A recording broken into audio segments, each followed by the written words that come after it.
Boa noite a todas as pessoas aqui presentes hoje. Nós temos aqui o prazer e a honra de ter, agora no segundo semestre também, o seminário de Letícia Lanz, que geralmente acontece na primeira semana do mês, excepcionalmente, como foi feriado, está acontecendo hoje na segunda semana do mês. E o título que ela propôs para trabalhar hoje foi Psicanálise da Normalidade ou da Antinormalidade? O que realmente buscamos no setting analítico? Então, agradeço imensamente a presença da Letícia. O nosso formato continua o mesmo, então, aí uma fala disparadora em torno de 30 minutos, e depois nós abrimos para que todos possam dialogar com ela. Obrigada, Letícia. Obrigado a vocês por mais essa oportunidade, né, de debater um tema que me é muito caro, com um público tão interessado. Eu agradeço também as pessoas presentes, né? E esse seminário é, na verdade, uma sequência dos que eu trouxe no primeiro semestre, onde nós falamos exaustivamente sobre a questão da normalidade. Nesse enfoque agora, no segundo semestre, eu quero trazer a normalidade dentro de uma perspectiva da psicanálise, né? Eu tenho esse viés natural por ter uma formação básica na área de ciências sociais, então eu sempre trago o enfoque sociológico.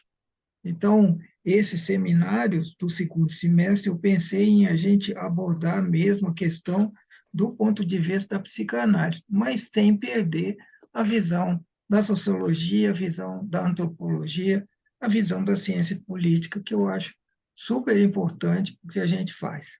Então, tem um título de um dos livros que eu gosto muito, que é um livro de entrevistas do R.D. Laing, Ronald David Laing, que foi um dos luminares da antipsiquiatria, e a antipsiquiatria foi uma das frentes principais do movimento da contracultura nos anos 1960. É um movimento que trouxe a reboque o movimento hippie e que tinha expoentes, né, como Marcuse.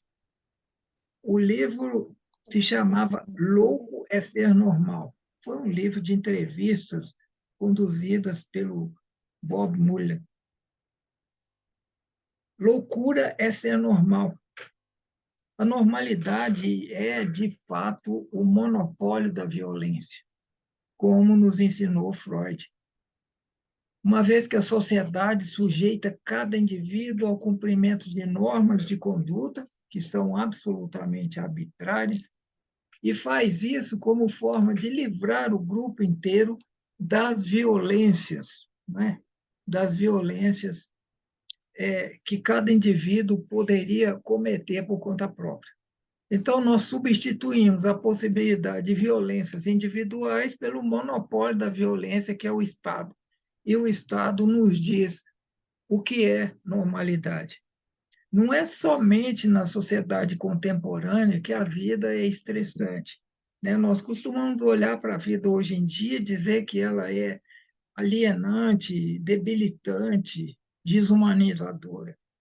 Essa característica é uma característica de todas as épocas, porque a sociedade é a própria expressão da repressão.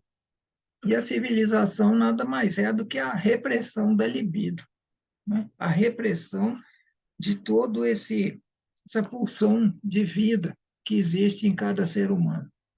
Mas vamos pensar o que foi para as pessoas, né, lidarem com a peste negra na Idade Média e vamos comparar, né, com o que foi para nós lidar com a Covid-19. Imaginem o grau de estresse das pessoas escravizadas, por exemplo, das pessoas dominadas por crenças em demônios, das pessoas acreditando na iminência de fins de mundo e no julgamento dos vivos e dos mortos pelo próprio Criador em pessoa. Claro que existem muitos grupos que ainda acreditam nisso, mas já foi muito pior. O grau de estresse, o grau de ansiedade das pessoas deve ter sido imenso, né? Agora, o grande responsável pelo sofrimento do mundo contemporâneo é, como eu tenho dito até aqui, e é também de todas as épocas, o modo de vida imposto a cada um de nós pelo sistema sociopolítico, econômico em que nós vivemos. É sistema esse cujo discurso, em essência, é um discurso de proteção aos indivíduos que compõem aquela sociedade. E esse discurso parece muito, né, eu fazendo alusão aqui, àquela fala da Judith Butler, né,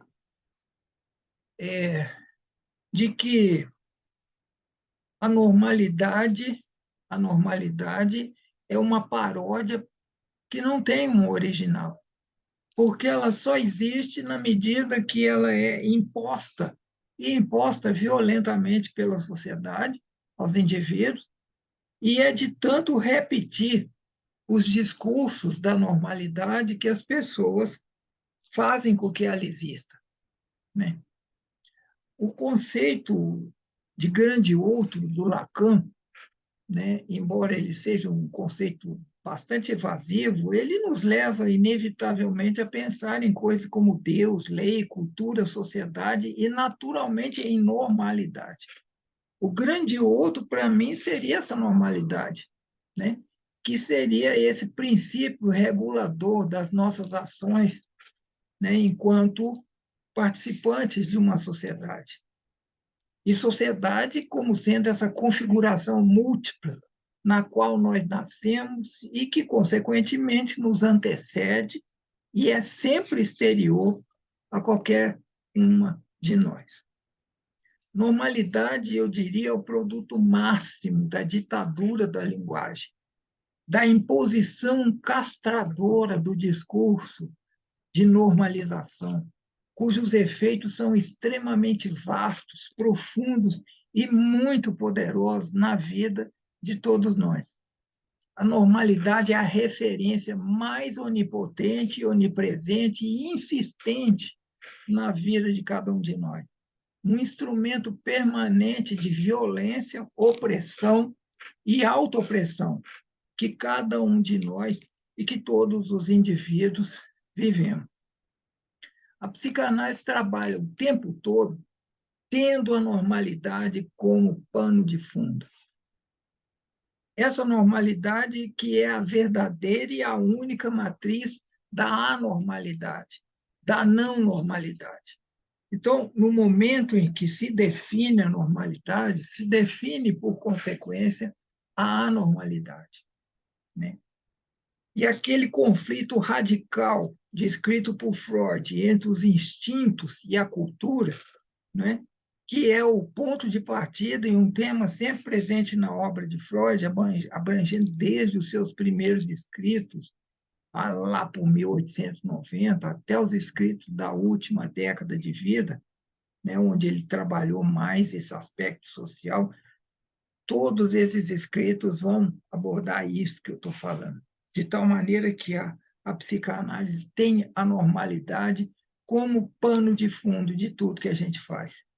É da normalidade que resultam as contradições, os conflitos existenciais, assim como os delírios, as fantasias que habitam a psique de cada indivíduo, né?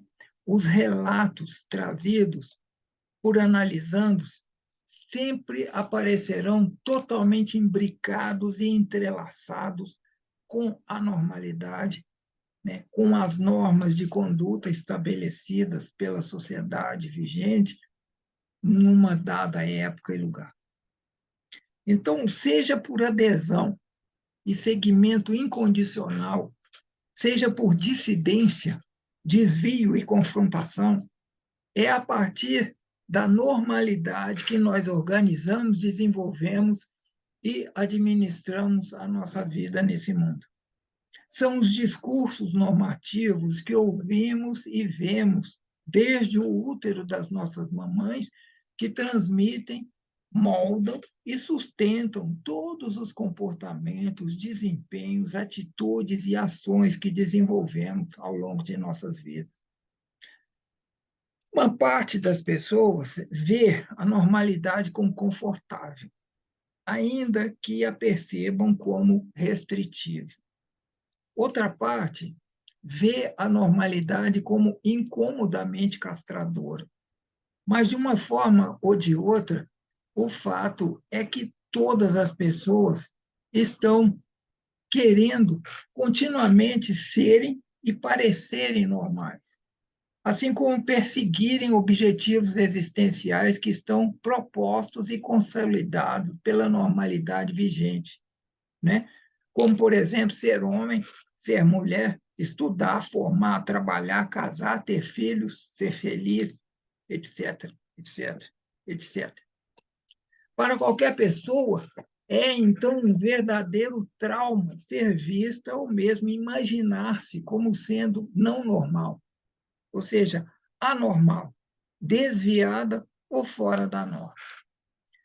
Eu digo que, na verdade, a culpa, o sentimento mais onipresente na análise, nada mais é do que a vergonha que a gente sente quando não está atendendo às exigências das normas sociais, dos regramentos morais a que nós somos obrigados a seguir, tendo em vista a normalidade vigente. Além de ser percebido como fracasso pessoal do indivíduo, o descumprimento ou desvio da normalidade, né, é tratado como transgressão e duramente repelido pela sociedade. Então,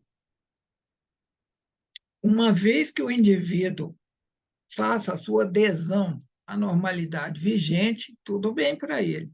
Mas se ele resolver criar algum tipo de dissidência ou de diferença, ele vai ser tratado de uma maneira bastante drástica. Agora, aqui cabe uma pergunta: o que é e por que é tão importante ser normal? Né? Em termos bem rastaquera, bem terra-terra, ser normal é ser como todo mundo. E ser como todo mundo é ser como a maioria. Que a gente não sabe exatamente que maioria é essa, mas a gente sabe que ser como a maioria é ser obediente ao cumprimento das normas, é estar dentro da normalidade. Qualquer pessoa que se diferencie, em qualquer aspecto que seja, dessa chamada maioria, né, que é a expressão da normalidade dominante, ou seja, uma pessoa que descumpra as normas de conduta, os regramentos morais vigentes, ela vai sofrer com a dor de ser e de se sentir diferente das outras pessoas. Não corresponder à norma torna o diferente portador de anormalidade, ou seja, de patologia, de doença, de desvio daquilo que é considerado normal. A conformidade às normas é, portanto, a exigência número 1 para o indivíduo ser aceito na vida em sociedade. Tudo que é preciso fazer para ser considerado normal e, portanto, para poder ser aceito na vida em sociedade, é aderir incondicionalmente e repetir à exaustão o discurso da normalidade, o qual, apesar de não existir, dita as regras que devem orientar toda a nossa existência. Né? Eu já disse que é exatamente a tal paródia que Judith Butler se refere, porque é algo que não tem substância, portanto, é uma paródia, mas que existe porque é repetido à exaustão. A esse ponto, eu acho que está claro para todo mundo que é a sociedade quem determina o que é normalidade, quem diz o que é ser normal e quem também escolhe quem tem o direito de ser reconhecido como normal ou não. É notório que as causas dos nossos desajustes e desastres existenciais não estão de maneira alguma relacionadas a patologias presentes nos indivíduos. Essa foi a grande tese, inclusive, do movimento antimanicomial, ao qual me referi no início dessa apresentação, né? Muito pelo contrário, nossas grandes e pequenas atribulações na vida diária derivam das graves patologias sociais, políticas e econômicas que infestam a nossa sociedade. E que, a despeito disso, continuam a ser chamadas e reconhecidas como normalidade. De tal maneira que a normalidade e o respeito incondicional a ela passa a ser a expressão máxima da própria doença que nós vivemos. Agora, apesar de todas essas evidências, há uma manobra em curso, né, especialmente no momento atual, que visa encobrir a responsabilidade social pelas patologias psíquicas dos indivíduos na nossa época.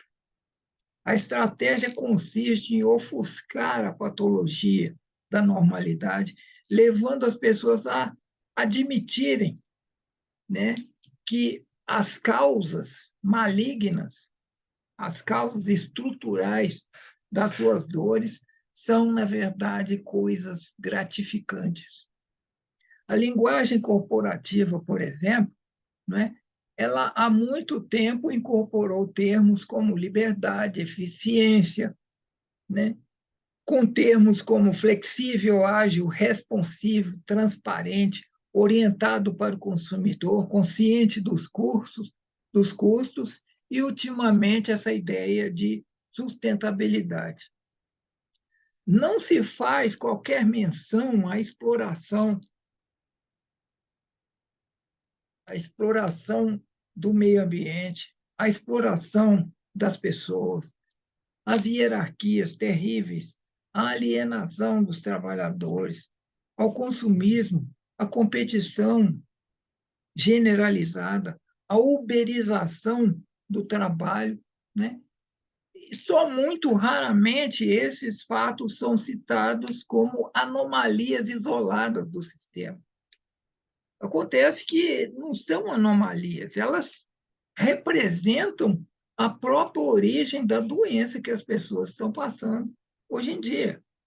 E, embora seja cada vez mais comum as patologias sociais serem deslocadas para os indivíduos, na forma de classificá-los como portadores de anomalias bioquímicas, com defeitos de personalidade e perturbações nas suas relações interpessoais.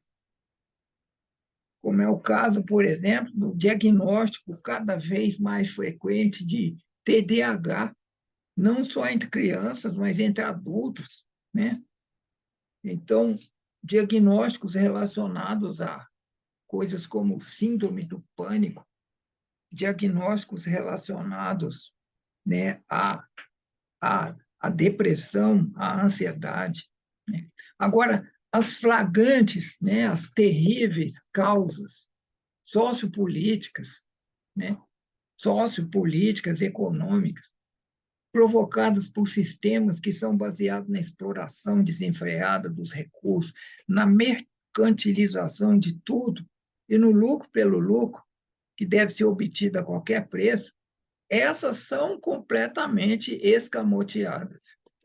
Trata-se, portanto, né, de vender remédio para as pessoas se sentirem bem, né?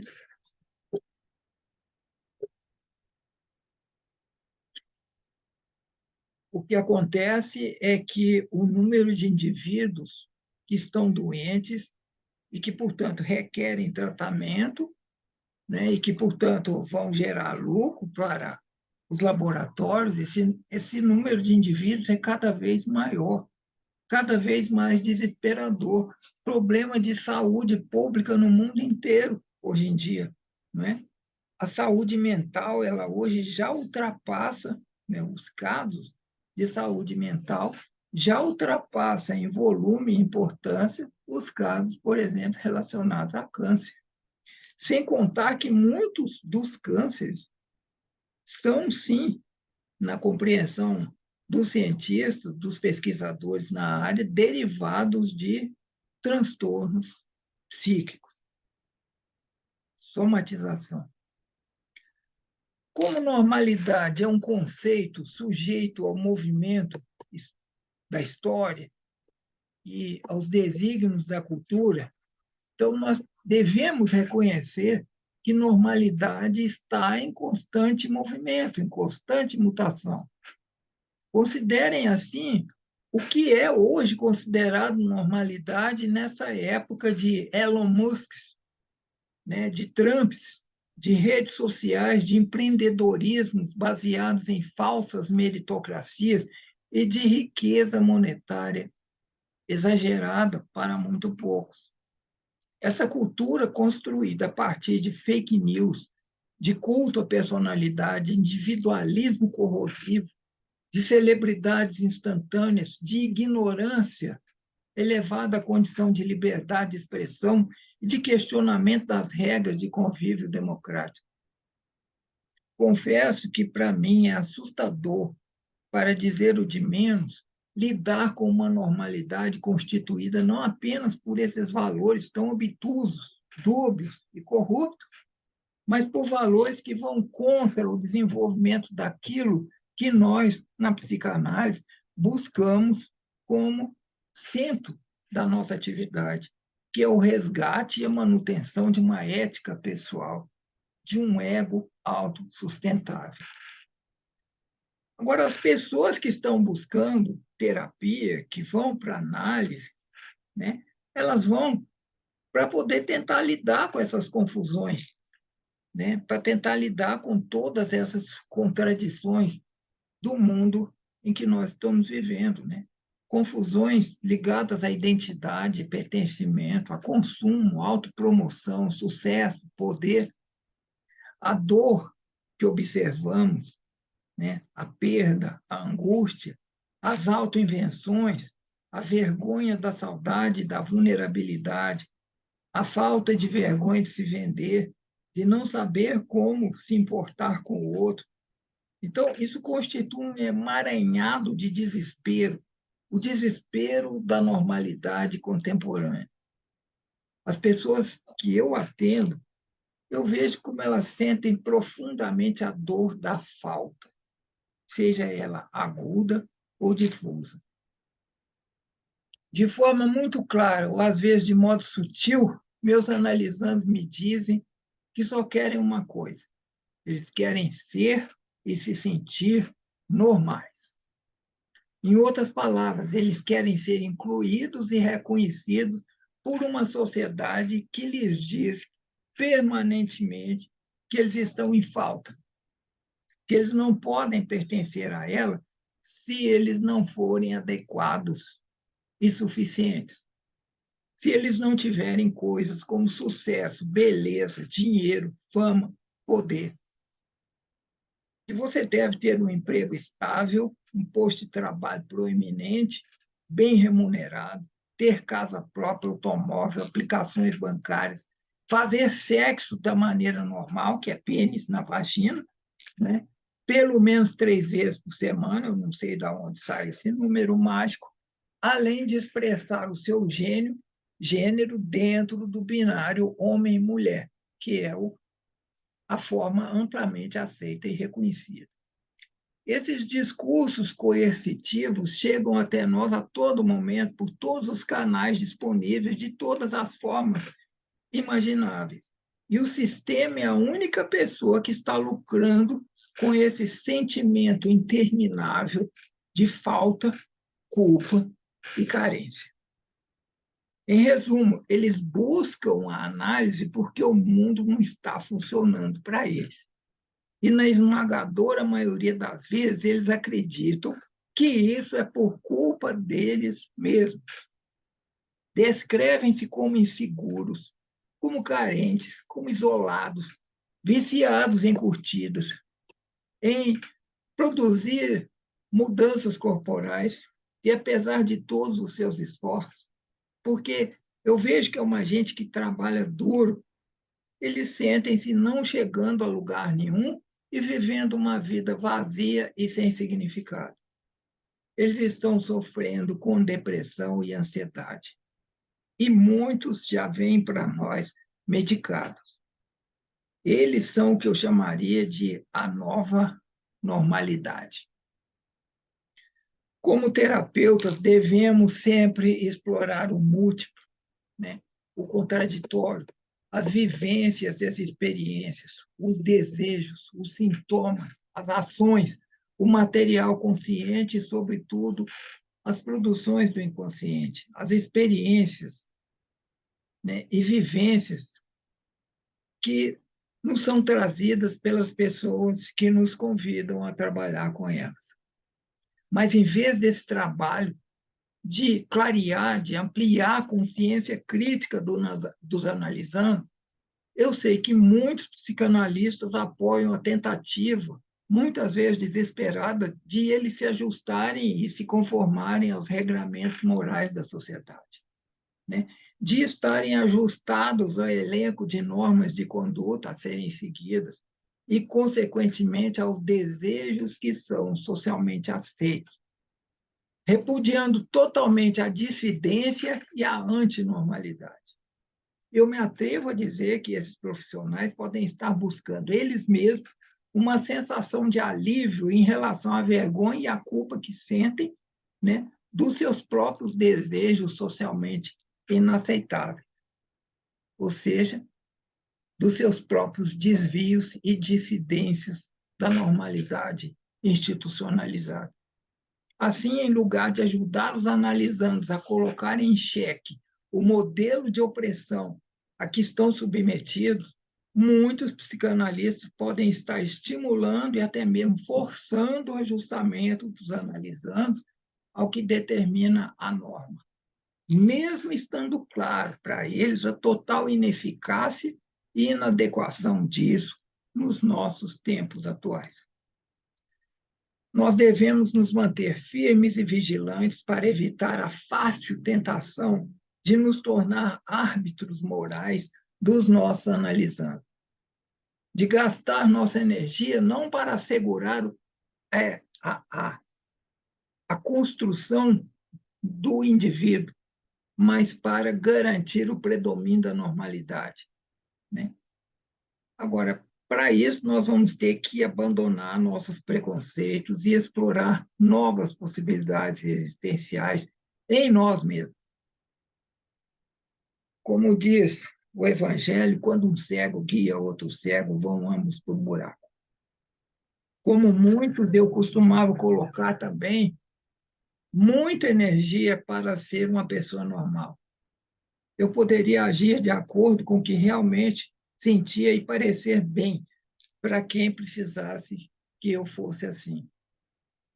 Eu acho que é assim que as pessoas tentam sobreviver, sejam elas brancas, negras, sejam elas mulheres dentro da cultura patriarcal, queer, na cultura heterossexual, na cultura trans, pessoas não binárias, na cultura cis, as crianças que crescem em famílias abusivas, né? Cada molécula de estresse que perpassa o corpo de uma pessoa tem sua origem no modelo de normalidade que a sociedade adota. Nós estamos finalmente chegando à conclusão de que normalidade não comporta raciocínios simplistas, absolutamente binários. Nós também chegamos à conclusão de que é a sociedade quem define a fronteira entre o que é normal e o que não é, e não os atributos pessoais de cada indivíduo. Em um mundo onde as pessoas estão cada vez mais caindo fora de binários, a ideia de que elas devam ser enquadradas na coluna N, normal, ou na coluna A, de anormal, deixou completamente de fazer sentido. Bem ou mal, as redes sociais estão levando essa discussão, né, a muitos territórios onde antes essa discussão não acontecia. Um debate que está confrontando, discutindo e rechaçando visões antigas e ultrapassadas do que seja normalidade. Mas nós temos um longo caminho a percorrer. A próxima etapa é garantir que todos os psicanalistas, desde o início da formação, tenham sólidos fundamentos sobre o que realmente significa normalidade e todas as formas de diversidade e inclusão, começando por raça, classe, gênero, sexualidade, deficiência, religião, etnia e muito mais. Esta é uma grande tarefa que, ao fim e ao cabo, poderá levar as pessoas a encontrarem a sua própria normalidade, aceitá-la como tal e reconhecer a dos outros. Aí sim, dentro de uma utopia, nós poderemos criar uma normalidade coletiva que não seja fruto da violência, mas do pacto social, da negociação, da construção coletiva. Às vezes eu tenho vontade de gritar isso bem alto para todas as pessoas que estão em análise comigo. Não é você, é o mundo. Não é você, são as suas relações com o mundo.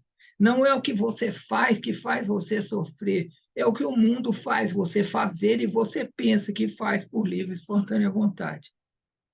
Para mim, a psicanálise sempre representou abertura, ampliação de percepção de si mesmo e do mundo à sua volta. Para mim, psicanálise é sobre consciência crítica, ética pessoal, não sobre enquadramento e adequação das pessoas à normalidade, principalmente aos regramentos normais, morais da sociedade. Não se trata aqui de falar de normalidade e anormalidade, patologia, desvio, transgressão e reenquadramento social, mas de ampliação das possibilidades existenciais e das escolhas do indivíduo em cada situação, em cada lugar, em cada momento da sua vida. É sobre sofrimento, dor, gozo, prazer, autoaceitação, luto, tristeza, frustração, decepção, ousadia e estagnação, dissidência e submissão passiva à normalidade. É essa a ideia que eu trago para debate essa noite. Muito obrigado.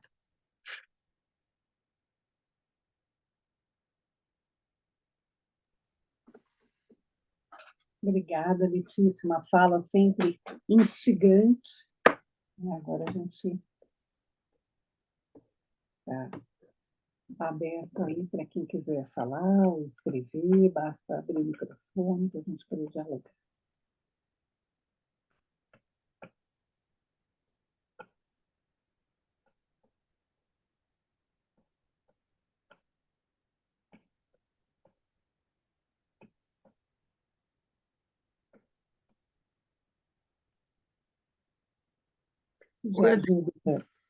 Pode falar. Alguém abriu o microfone. Não foi a Letícia que falou. Eu não consigo ler. Andréia, você me ajuda à distância aí? Obrigada.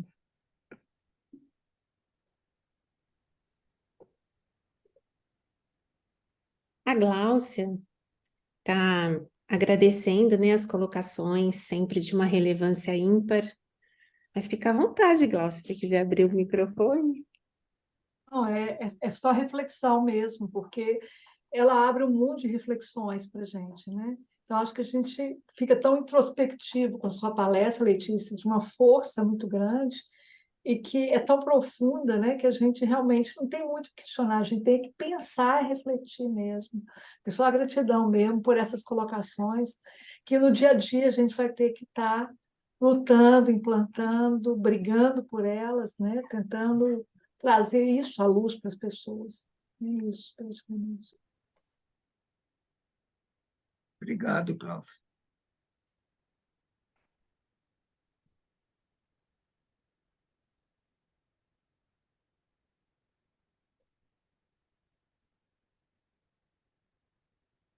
Tenho pensado aqui nessa minha introspecção como que a gente já está num campo assim vou usar esse termo, né? Mas assim, já está num campo que seria da saúde mental, né? Que se propõe a uma série de cuidados, né? Que como você traz, assim, que vai se apropriando de palavras que a gente entende que seriam de um cuidado genuíno, né? Como liberdade ou como outras palavras. E como até nesse campo, assim, a gente encontra essa dificuldade, né, de não estar reproduzindo a normalidade, né? E quando a gente tenta fugir um pouquinho disso, como a gente encontra essa resistência em diversos ambientes, né, do tipo, ah, isso aí que você está fazendo então não é psicanálise, ou isso aí que você está fazendo tá errado por isso ou por aquilo. Então, ao mesmo tempo que, se você tiver alguma coisa também para comentar sobre isso, eu queria agradecer, assim, porque eu achei impressionante como, ao mesmo tempo que eu já tenho alguma sensibilidade de vir com essas preocupações, a sua fala ela consegue, assim, conseguir sensibilizar ainda mais, conseguir fazer a gente sentir e pensar muito sobre isso. Obrigado, Letícia. Eu que agradeço, Gabriel. A observação que me deixa muito feliz, porque é isso que eu tenho buscado no meu trabalho, sabe? Eu te disse que é, eu tenho a felicidade de ter formação na área de ciências sociais e de ter ido para a psicanálise depois. Eu sempre digo que eu conheci o Freud muito mais como um cientista social do que como um psicanalista, né? Eu tive essa sorte. Então, a leitura que eu faço normalmente está nos fundamentos mesmo da psicanálise, porque às vezes a gente fica muito perdido naqueles modelos analíticos que são naturalmente úteis, necessários, né, que fazem parte da formação técnica de qualquer profissional. Mas esses fundamentos, eles são de uma importância radical, porque eles garantem a solidez do próprio modelo que a gente está trabalhando. Como você observou, a normalidade ela é muito sutil. Ela é um mecanismo que se autorreproduz em todos os níveis, em todas as instâncias da vida humana. Você está presente dentro da escola, dentro da família, né, dentro da igreja, no partido político, onde for que você vá, no hospital, né, nos fóruns, ali está a normalidade. Ela é a onipresença mesmo da sociedade, porque ela está te lembrando o quê? Das normas. Ela está te lembrando dos regramentos sociais que você deve seguir. E ela faz isso, aqui nós temos a grande contribuição de Lacan, através da linguagem. Então, os discursos, eles são de uma importância radical para nós entendermos, né, como é que essa coisa tão poderosa que é a normalidade, como que ela se reproduz, como é que ela se instala, como é que ela fica. Porque você trouxe aqui aquela sutileza, né, de perceber, debaixo de um discurso que alega, por exemplo, liberdade de expressão. Nos últimos tempos, nós fomos muito vítimas disso, pessoas que traziam, né, um material completamente esdrúxulo, completamente antidemocrático, querendo abordar isso como sendo liberdade de expressão. Então, e isso, infelizmente, configura a normalidade do nosso tempo, porque ela está construída em cima disso, de fake news e de medicamentos. É triste pensar nisso, mas é o que está acontecendo. Aí, de repente, você tem sensibilidade para isso dentro do hospital, e eles vão dizer que a sua prática médica não é adequada, a sua prática de enfermagem não é adequada, você tem sensibilidade para isso dentro do setting analítico, né? Pode ser acusado por colegas que dizem que você não está de acordo com os cânones que dão sustentação àquilo que você está fazendo. E aqui existe um outro perigo, porque realmente nós vivemos um tempo também de mistificação das coisas, né? De proliferação de soluções milagrosas. Você abre a internet e vê a quantidade de pessoas propondo Ontem mesmo, né, eu fui fazer uma consulta médica que tinha lá um folder, que eu não vou dizer de quem, mas a pessoa prometia, né, reequilibrar a vida da pessoa em 2 sessões. Sabe? Eu achei assim notável. Eu estou há anos pelejando a minha análise e avancei alguns centímetros e fico feliz por isso. O cara faz em 2 sessões, né? E não é um preço saboroso, não, sabe? De modo que o que nos reserva é uma vigilância grande, para começar de nós mesmos, sabe? De não ter preconceito, inclusive, com relação a isso. Porque, às vezes, o meu preconceito também me impede de ver outras coisas que estão aparecendo, outras possibilidades que estão aparecendo. Então, eu quero ficar aberta para poder enxergar isso também. Mas, ao mesmo tempo, eu quero ter o meu espírito crítico, né? A minha dissidência básica com relação à normalidade do meu tempo, eu quero que ela se mantenha presente, para que eu possa fazer realmente, né, uma análise crítica de tudo isso, para que eu não seja vítima do modelo da repetição, que a Judith Butler falou, dessa paródia que não tem original. E existe porque todo mundo repete o tempo inteiro, né? Então, é mais ou menos isso que eu estou vendo. Obrigado, Letícia. E penso como também, assim, junto com isso, né, como que aí já acaba traçando uma outra linha, né, que é desses outros lugares para a gente poder se relacionar também. E um certo cuidado até do como expor em alguns desses ambientes, né, que a gente está ali enfrentando, assim, contextos que ao mesmo tempo a gente tem que se posicionar, a gente também às vezes tem que tomar cuidado em como se posicionar, ou às vezes, sobretudo, no quando se posicionar, né? Porque às vezes a gente se posiciona, por exemplo, antes, e a gente pode até perder o momento de poder fazer realmente uma diferença, né? Então, assim, me fica um pouco esse negócio do que me parece que veio na sua fala também, que é desse cuidado para ao transitar esses espaços, né? E me pega também um lugar assim do como que é importante a gente conseguir constituir essas relações que as regras dessas relações elas se constituam depois do encontro, né? E não antes desse encontro. Posso então ir respeitando as diferenças que estão nesse encontro e não simplesmente reproduzindo uma normalidade, né? Talvez até para que a gente consiga continuar sustentando esse lugar e vivendo esse lugar de não ficar preso na normalidade, né? Eu Obrigado. vejo, Gabriel, que você tem uma consciência aguda disso que eu estou falando, aguda mesmo, porque você está trazendo nuances muito presentes nisso e que escapam, eu diria que escapam uma grande maioria das pessoas. É preciso ter muita sensibilidade, preciso ter percepção, eu diria percepção psicanalítica mesmo, né, para poder olhar para essas coisas, porque, na verdade, a tendência é nós não termos esse timing, sabe? Por falta de paciência, sabe? Por falta de preparo, por falta de estratégia, sabe? E em baile de cobra se dança de perneira, sabe? Isso é um velho ditado de Minas que eu acho muito útil.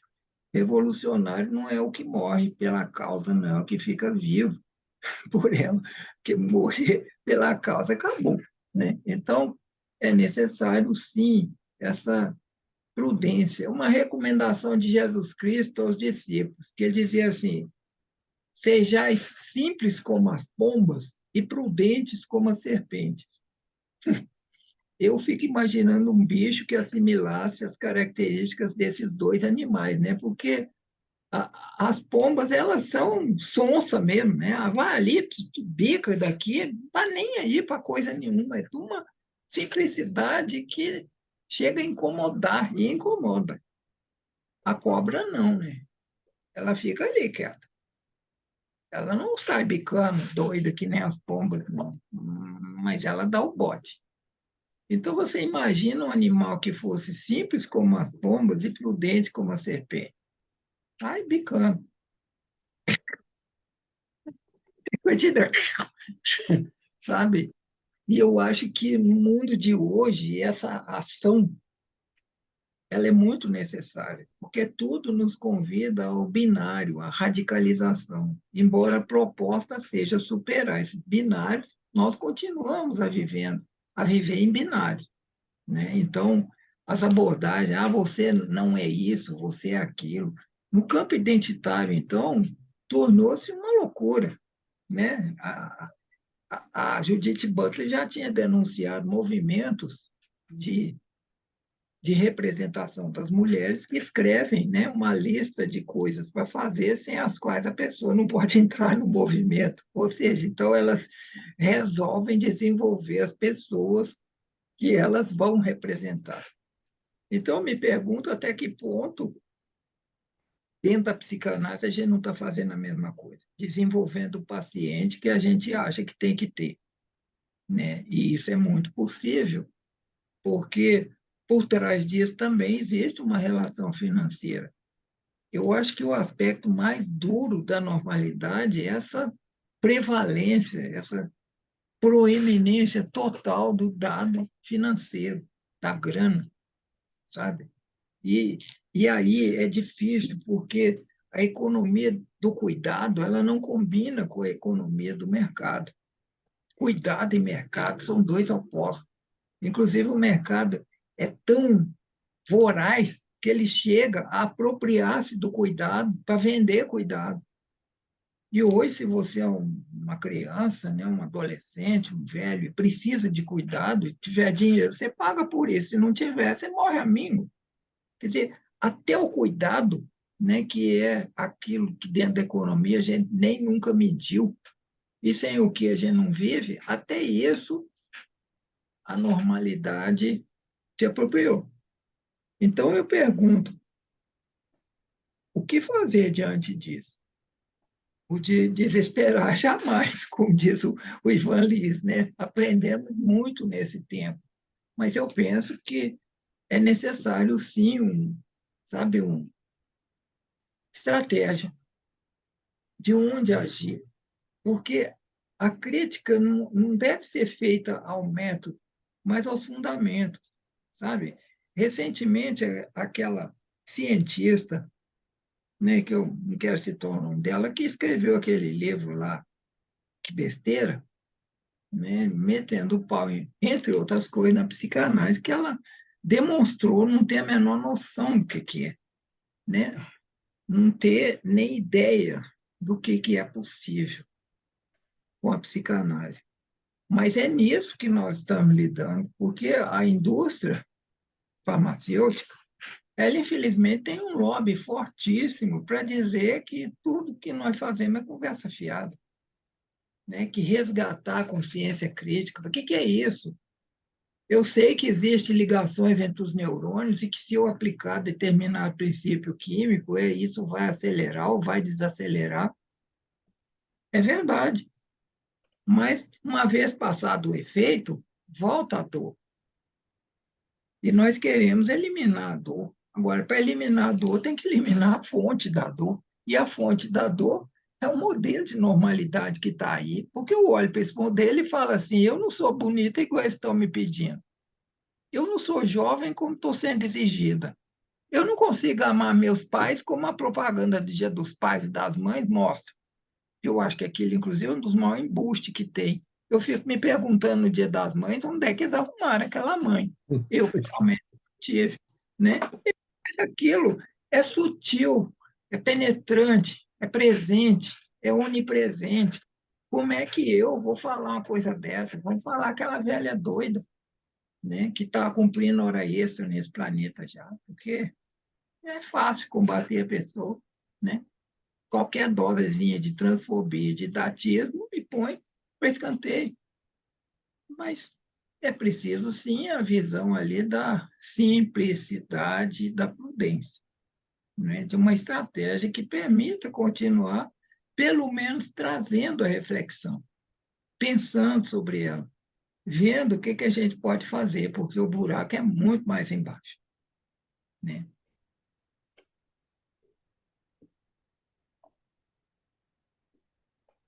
Bom, Letícia,